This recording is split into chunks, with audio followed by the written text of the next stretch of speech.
আসসালামু আলাইকুম, সবাইকে স্বাগতম। প্রিয় শিক্ষার্থী বন্ধুরা, আজকে আমি এই যে এখানে একটি সমীকরণ দেওয়া আছে, লজিক ফাংশন দেওয়া আছে।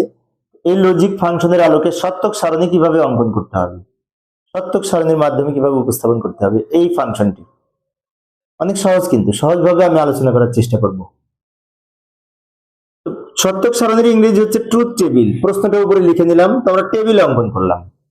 টেবিল এখানে ঘর হবে কয়টা, পাশাপাশি কলাম হবে কয়টা, লক্ষ্য করি। এ বি সি এর জন্য তিনটা কলাম হবে, এ বি সি। তারপরে এ প্লাস বি এর জন্য একটা, এইটার জন্য একটা, আর দুইটা যোগ গুণ করে লেখার জন্য আরেকটা। ভালো করে লক্ষ্য করি, এ বি সি তো আছে, আর এটার জন্য একটা, এটার জন্য একটা, এই দুইটা গুণ করে আরেকটা অঙ্কন করলাম।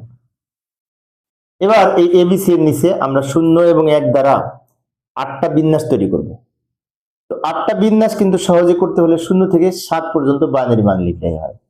যেমন 0 এর বাইনারি 0, 1 এর বাইনারি 1, 2 এর বাইনারি 1 0, 3 এর বাইনারি 1 1, 4 এর বাইনারি 100, 5 এর বাইনারি 101, 6 এর বাইনারি 110, 7 এর বাইনারি 111।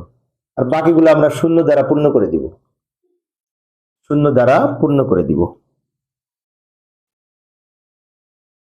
এখন আমরা এইখানে লিখব। তবে লেখার আগে আরেকটা কথা বলে যাই, অনেক শিক্ষার্থীর এই যে 0 থেকে 7 পর্যন্ত বাইনারি মান লিখলাম, এটা বুঝে লেখা, কিন্তু অনেকে 0 থেকে 7 এর বাইনারি মনে থাকে না। তো মনে না থাকলে কিভাবে লিখবে, তাই না? লেখার একটা টেকনিক আছে, সেটি হচ্ছে এদিক থেকে 1, 1 এর দ্বিগুণ 2, 2 এর দ্বিগুণ 4, ডাবল হতে হতে আসবে। যেমন এখান থেকে যদি শুরু করি, একটা 0 একটা 1, একটা 0 একটা 1, একটা 0 একটা 1, একটা 0 একটা 1, মানে একটা একটা, 1 এর দ্বিগুণ 2, দুইটা 0 দুইটা 1, দুইটা 0 দুইটা 1, 2 এর দ্বিগুণ 4, চারটা 0 চারটা 1, চারটা 0 চারটা 1, এইভাবে সাজাবো। এবার আরেকটা যদি থাকতো তাহলে 4 এর দ্বিগুণ 8 হতো, তাই না? যদি আমরা 0 থেকে 7 এর বাইনারি মনে না রাখতে পারি, তাহলে এইভাবে লিখলেও হয়, চারটা 0 চারটা 1, দুইটা 0 দুইটা 1, একটা 0 একটা 1। আচ্ছা, এবার এই তথ্যের আলোকে a প্লাস বি যোগ করব। এ এটা, বি এটা, এই দুটো যোগ করে এখানে লিখবো।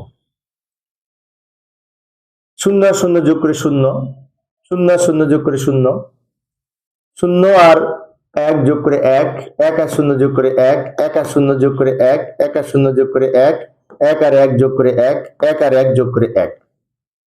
এবার a এর সাথে c যোগ করব, এটা a এটা c, এই দুই লাইন।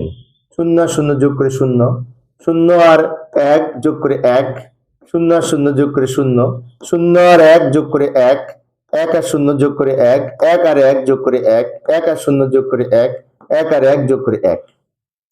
এবার এইখানে a প্লাস বি মানে কি, এইটা আর এইটা হচ্ছে এইটা, এই দুটা গুণ করে লিখবো। 0 0 গুণ করে 0, 0 আর 1 গুণ করে 0, 1 আর 0 গুণ করে 0, 1 আর 1 গুণ করে 1, 1 আর 0 গুণ করে 0, 1 আর 1 গুণ করে 1, 1 আর 1 গুণ করে 1, 1 আর 1 গুণ করে 1, দুটো গুণ করে লিখলাম। অনেক সহজ কিন্তু। এ বি যোগ করে এখানে লিখেছি, এ সি যোগ করে এখানে লিখেছি, আর এই দুটো গুণ করে আবার এখানে লিখেছি।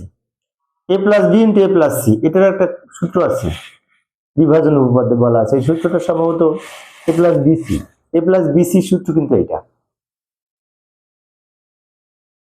প্রিয় শিক্ষার্থী বন্ধুরা, এই ছিল আজকের আলোচনা। আমি শিক্ষার্থীদের অনুরোধে অল্প অল্প করে আলোচনা করি, যাতে শিক্ষার্থীরা বোরিং ফিল না করে। পরের ক্লাসটি দেখার আমন্ত্রণ রইল। খোদা হাফেজ।